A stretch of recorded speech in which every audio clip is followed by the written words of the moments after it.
One of my favorite things about basketball is if you watch it for many years, you can track how the game evolves. One of the biggest recent developments and potential evolutions in the NBA is the implementation of the double big lineup. Two players who you would play at center in today's NBA with the modern understanding of two players who you would play at center in today's league with the modern understanding of what a center is, but one of them you play at the 4, one of them you play at the 5. And these lineups have the potential to be the NBA's next evolution, fighting against conventional modern basketball ideals.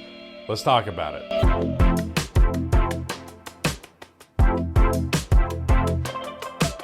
It saddens me to say that this is going to be Alex Hoop's last video on this channel for the next 2 months or so. He's trying to grind on his channel while November and December are happening. Gonna be coming back for 2023. But with that said, go subscribe to his channel and help him on his journey growing his channel, because he's putting in the work and he deserves it, and he's doing it full time now. So you have plenty of content coming your way. Also, like and subscribe, all that, to this channel. But anyways, here's the mic to Alex. There are a lot of teams that are employing this newer strategy, but we're going to be taking a look at some of the primary examples that seem to be experiencing a lot of success with it so far. Right now, that's mainly the Celtics, the Cavs, the Bucks, and the Timberwolves. So to expand on this idea a little bit, the positional definitions can get a little bit weird. In the case of the Cavs, Evan Mobley is a power forward, but the fact that he's 7 feet tall makes him a more unusual example of a guy playing out of the 4 spot, and he's next to Jarrett Allen, who is a more traditional center. With the Celtics, they use Al Horford and Rob Williams together last year, with Horford playing the 4.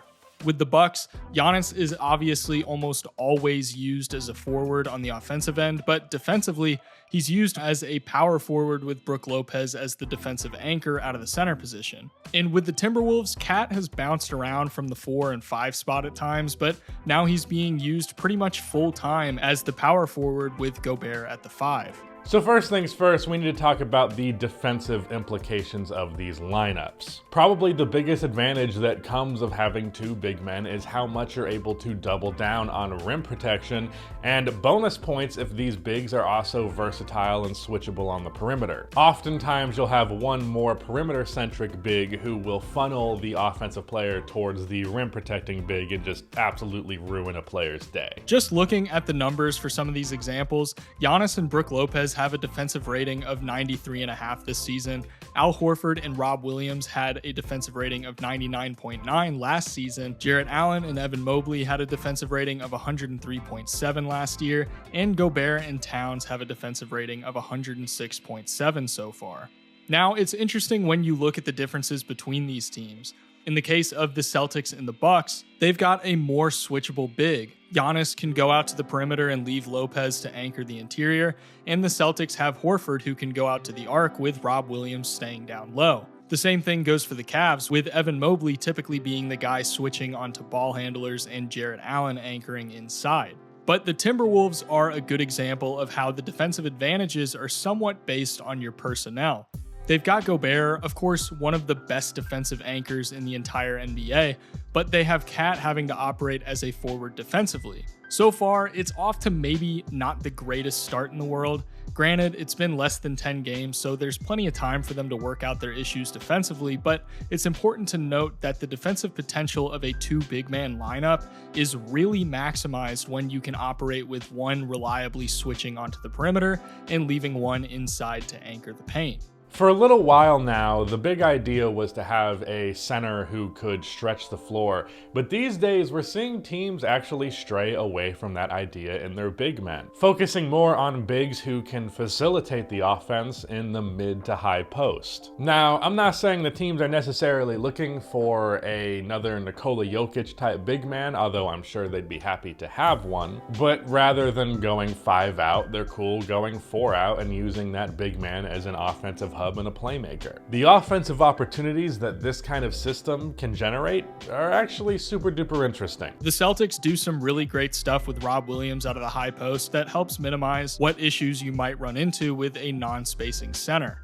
It allows for a lot of off-ball actions to take place while he's looking for the right pass out of the mid to high post, or even sometimes all the way out at the arc.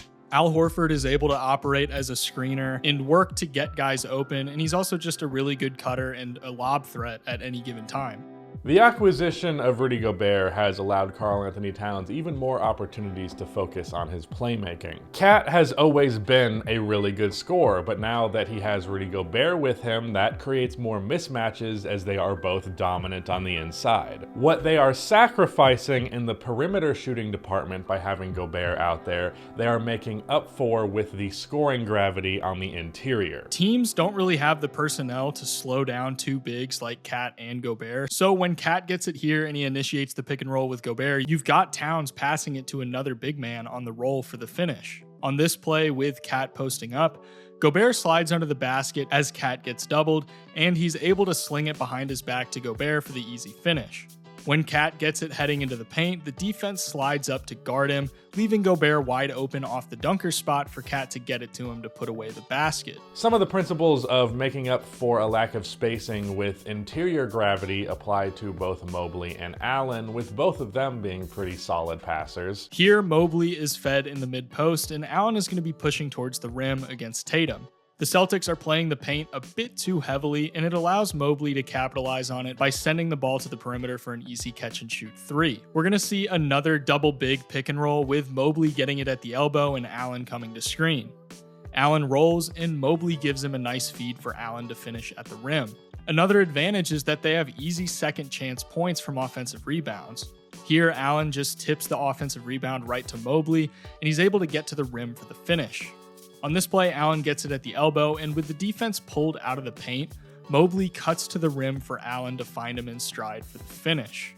Now, as far as the defensive side of things go, we've seen Milwaukee do some awesome stuff with Brook Lopez, and let me just say it real quick, as Brook Lopez's biggest hater, holy shit, the dude's been balling out to start this year. I just want to put that out there. So far, Brook Lopez has been easily the best drop coverage big in the entire league, and when you combine that with Giannis's devastating help defense, it's kind of insane how good they are on that end. You can see that with both of them sharing the floor together, Giannis can focus more on providing help if necessary while roaming the perimeter and switching when he needs to, and Lopez is operating more as the defensive anchor on the interior, waiting to deter shots at the rim and funneling people towards Giannis for contests.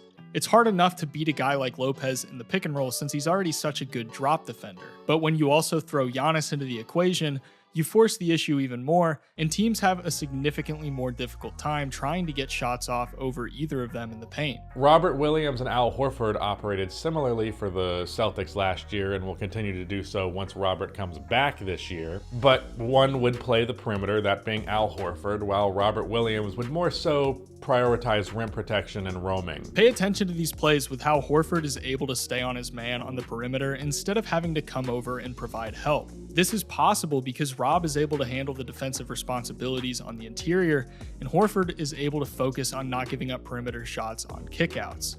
Any help that Horford comes and provides on the interior really serves more as a luxury than a necessity. Mobley and Allen operate in a similar fashion, but they're not as stringent about which big needs to be guarding the perimeter, alternating between both at times. Here, Allen is guarding the pick and roll, but he funnels the drive right up the middle into Mobley, and they absolutely swarm the shot at the rim to get the block. Now, is the double big lineup the quote-unquote next evolution of the NBA? Well, not necessarily, because it's asking a lot and looking for a lot of talent out of your two big men. It requires bigs that are capable of making split-second decisions, split-second passes, all that.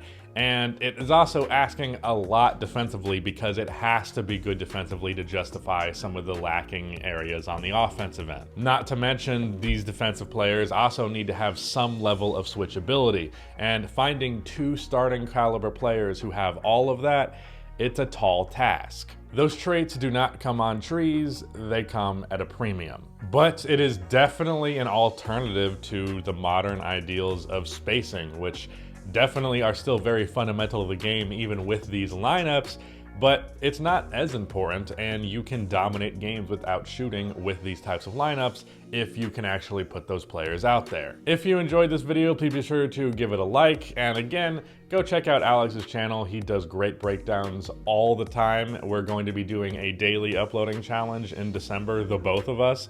So yeah, go subscribe to him, link in the description, all that, and that is it. Goodbye.